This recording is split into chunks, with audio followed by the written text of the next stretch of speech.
और चलिए अब सीधे भोपाल के समत्व भवन आपको ले चलते हैं, जहां पर मुख्यमंत्री डॉक्टर मोहन यादव कार्यक्रम को संबोधित कर रहे हैं।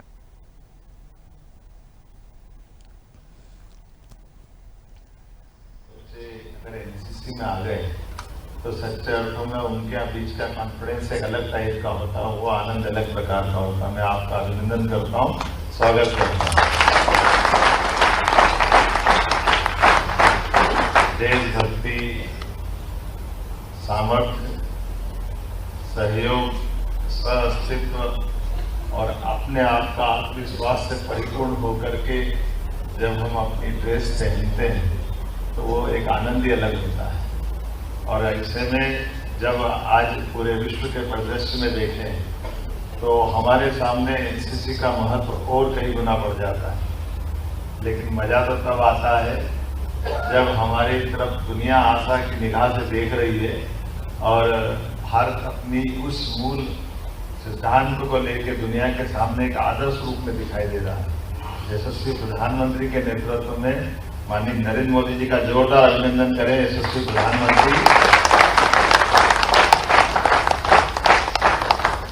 इतने प्रकार से सोचते हैं और कैसे कैसे वो अपने बीच में लगातार प्रेरणा के पुंज बन करके उनका जीवन वो सामने ला करके हमको प्रेरित करते हैं।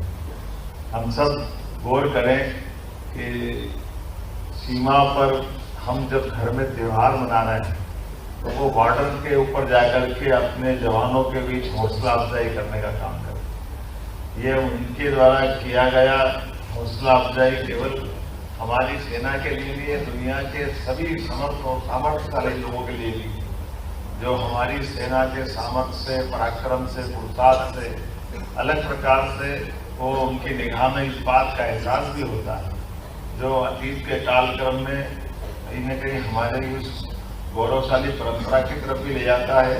लेकिन मूल अर्थ में कि हाँ, हमारे अपने जीवन शैली में हमारे सामर्थ्यशाली सशस्त्र बलों का सम्मान क्या होना चाहिए, उनके साथ पूरा देश खड़ा है, पूरा समाज खड़ा है।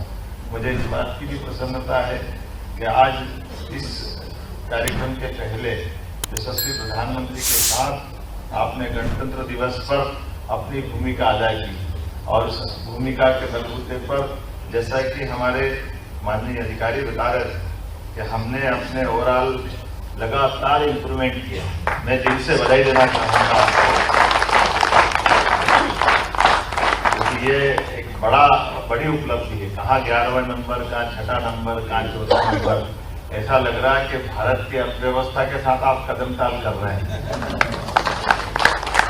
यशस्वी प्रधानमंत्री जब आए थे तो हमारा नंबर भी 11वां था 2014 में, और वो लास्ट ईयर 5वें नंबर पर था और अब 4 पे पहुंचने वाला है। तो एनसीसी के हमारे खास करके अपने प्रदेश के लेवल पे ये माना जाएगा कि हमने अपने प्रदेश में ये जो सम्मान हासिल किया, मेरी अपनी ओर से बधाई देता हूँ। शिविर में लगभग 28 राज्यों के 8 केंद्र शासित प्रदेशों से 2361 कैडेटों ने बिताया समय वाकई वो अद्भुत होगा। मैं केवल एहसास कर सकता हूँ, क्योंकि ये एनसीसी कैडेट का सम्मान जीवन में एक बार मिलता है, लेकिन जीवन भर इसकी यादें आपके साथ जुड़ी रहती हैं। हमारे उस्ताद के साथ बिताया समय, हमारा प्रत्येक पल उस आनंद और उत्साह से भरा रहता है। मैं मान के चलता हूँ कि आज जब मुझे बताया गया है कि हमारे लिए हमारे इस निर्देशालय में एक बालिका कैडेट ने गोल्ड मेडल और 2 अन्य बालिका ने सिल्वर मेडल जीतने में सफल रहे। बधाई देता हूँ आप दोनों को। इसी तरह से घुड़सवारी प्रतियोगिता में एक बालिका कैडेट ने गोल्ड मेडल जीता, मैं बधाई देना चाहूँगा। घुड़सवारी, स्विमिंग ये मेरे भी बड़े पसंद के आनंद के विषय है हमारे लिए। अब आज के समय में खासकर इस वर्ष हमारी 15 बालिका कैडेट कर्तव्य मार्चिंग टुकड़ी का हिस्सा बनी, गार्ड ऑफ ऑनर के लिए चयनित हुई। और इन बेटियों को देख के सच में मार्च करते हुए हमें गर्व होता है, हमारा माथा गर्व से ऊंचा हो जाता है। मैं आपको बधाई देना चाहूँगा।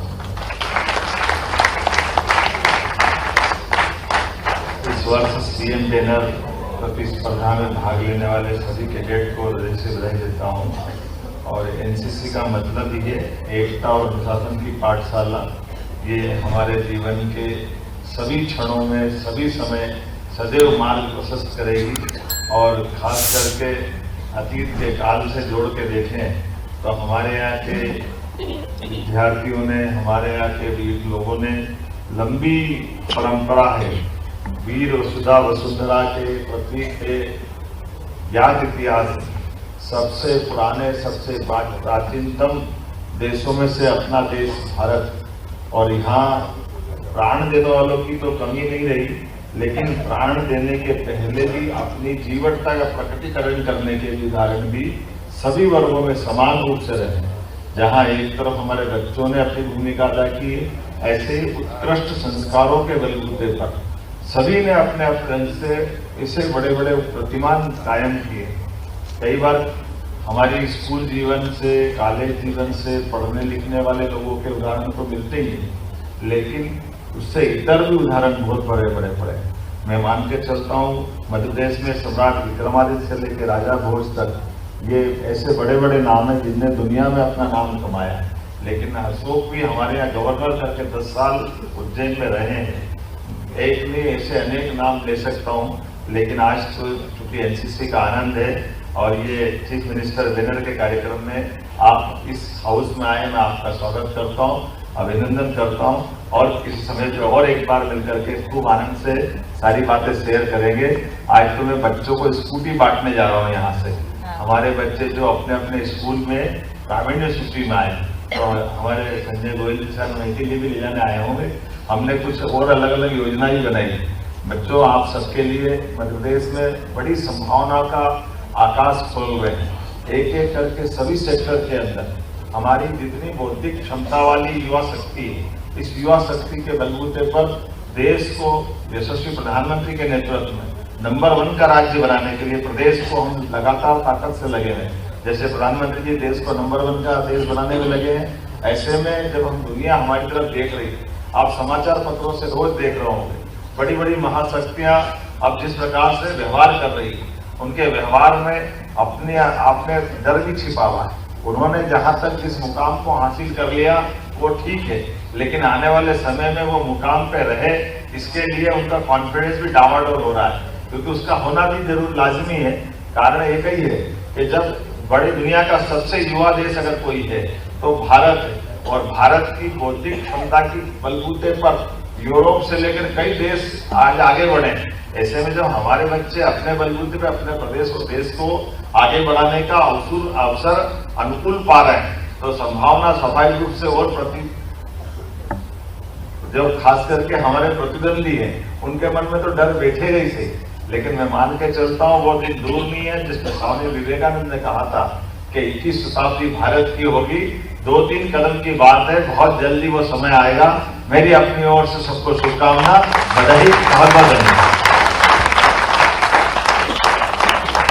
लेटेस्ट खबरों के लिए लाइक, फॉलो और YouTube पर सब्सक्राइब करें, बेल आइकन दबाएं, साथ ही विजिट करें swedishlive.com पर।